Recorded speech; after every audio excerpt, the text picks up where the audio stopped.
Very good morning to everyone. As we have studied OSI model and I told you about 7 layers of OSI: physical, data link, network, transport, session, presentation and application. Now we will study the working of each layer. Okay. Here is the model of OSI layer, how it works from one PC to another or from one device to another device. Okay, suppose A is the sender and B is the receiver. A want to send data to B device and A ने जो भी data send करने हैं वो किस किस layer च होके किस किस तरह जाता है. You have to look application, presentation, session, transport, network, data link.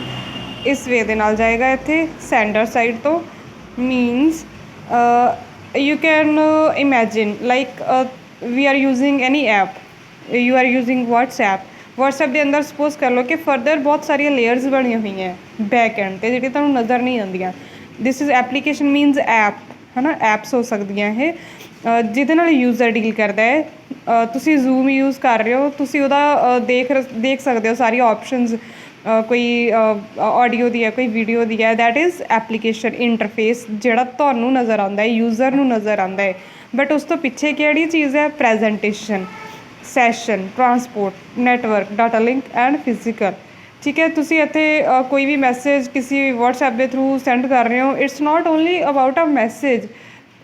we are watching a YouTube video, we are looking at a picture, we are using internet.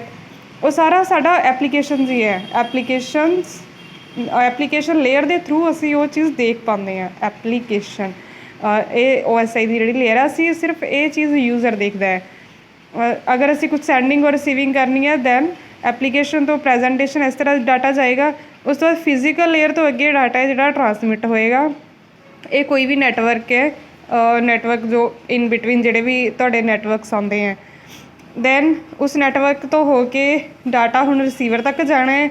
वही भी फिजिकल लेयर तो जाएगा. हुण इत्थे अप साइड जाएगा physical to data, data to network, transport, session, presentation, application. ताही user है जोड़ा, यूज़र भी है जोड़ा रिसीवर.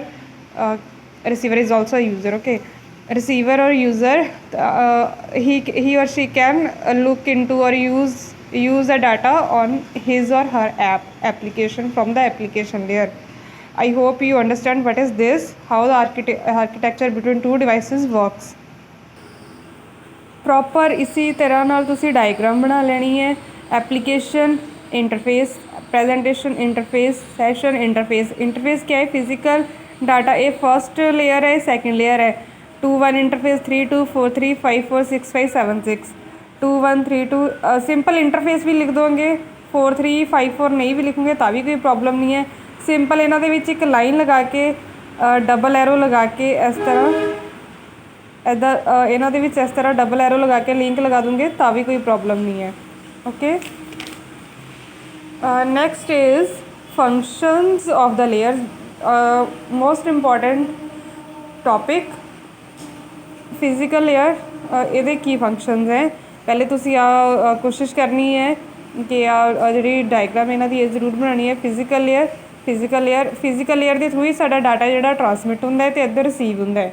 मीनस जो भी आपां लिखिया है, मैं अगेन आप बोलते हैं कि 1001 की फॉर्म के ही ट्रांसमिट होएगा वो.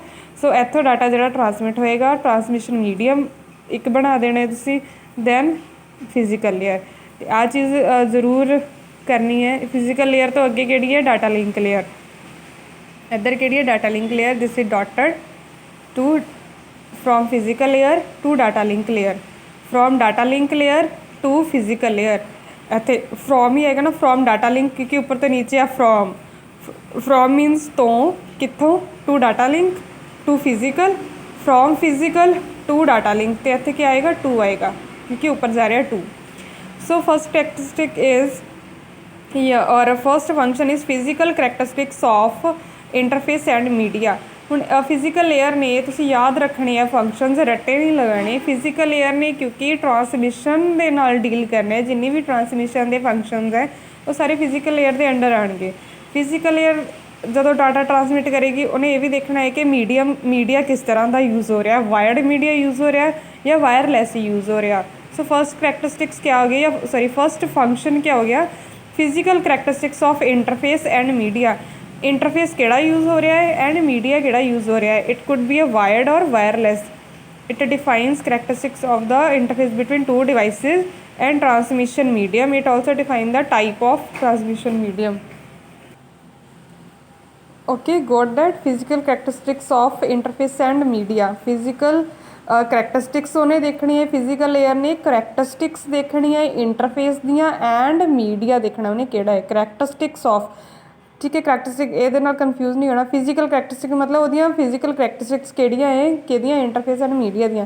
Second is representation of bits. हुण डाटा जिहड़ा इत्थे ट्रांसमिट होना है, सो फिजिकल लेयर का काम है कि उन्हें बिट्स की रिप्रजेंटेशन भी देखनी है। अगेन मैं तुहानूं फन मूड दे विच भी ये दस्सिया है कि 0-1 हवा च नहीं ट्रैवल होंदे।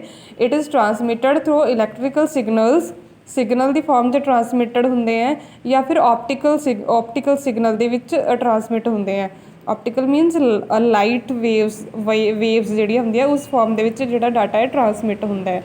सो इट फिजिकल लेयर का की काम हो गया representation of bits also.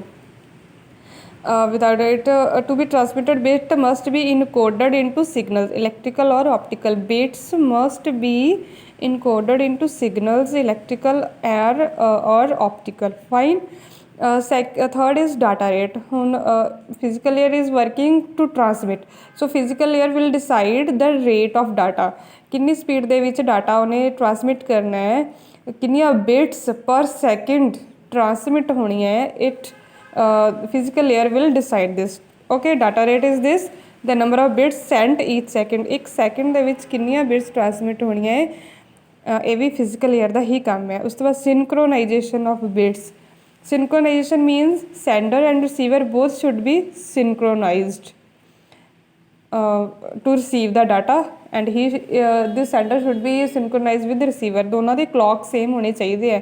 Sometimes देखा होएगा कि जो कंप्यूटर दे विच कोई बैक डेट सिलेक्ट हुई होंगी है तो वो इंटरनेट समटाइम्स वर्क नहीं करता, तो सानू वो डेट एंड टाइम सैट करना पैंदा है। Fine. So sender and receiver must be synchronised at the bit level and at the clock level।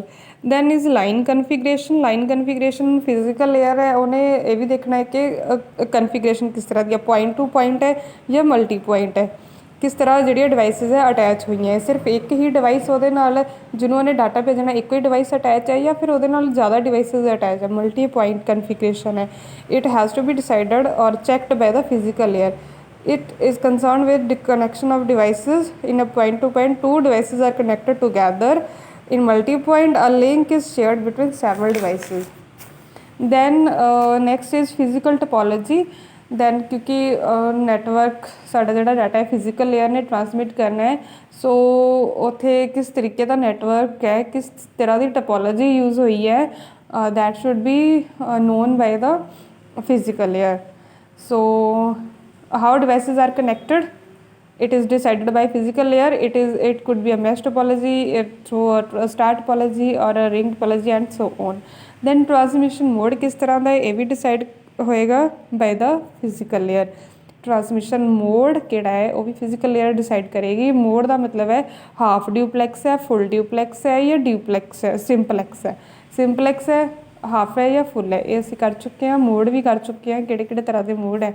Okay, now I am repeating just again. Physical layer सब तो पहले उन्हें मीडिया किस तरह का यूज़ हो रहा है, उस तो बाद बिट की रिप्रजेंटेशन, दैन कितनी स्पीड के डाटा सेंड करेगी, डाटा रेट दोनों है जोड़े सिंक्रोनाइज होने चाहिए है, उन्होंने लाइन कन्फिगरेशन केड़ी है, पॉइंट टू पॉइंट है या मल्टी पॉइंट है, दैन टपोलॉजी केड़ी यूज़ हो रही है दोनों के विच, दैन ट्रांसमिशन मोड केड़ा यूज़ हो रहा है। This is all about the physical layer. जिन्ना जिन्ना मैं करवा रही हैं it should be on your notebook। I will check at any time। I will say to on your camera and to show me your copies। I'm सिर्फ तुहानूं मैं एक लेयर करवाई है and you have to do that. सब तो पहले OSI के बारे लिखना है, ਉਹਦਾ सिंपल डायग्राम भी बना सकते हो, जरूरी नहीं इस तरह मैं तुहानूं दस्सिया है कि आ सिंपल लाइनस इस तरह लगाओ लेयर्स बना के, जिवें सपोज दिस इज़ इस तरह लेयर्स लगा के इन्हां दे विच डबल एरो लगा के इस तरह लाइनस लगा के भी तुसीं OSI मॉडल बनाना है। Then you have to write the functions, then physical layer के बारे 1-2 लाइनस लिखो, पॉसीबल है तो ये बनाओ इधर both, and then write the function which is the important. After that we will do the data link layer. Thank you very much.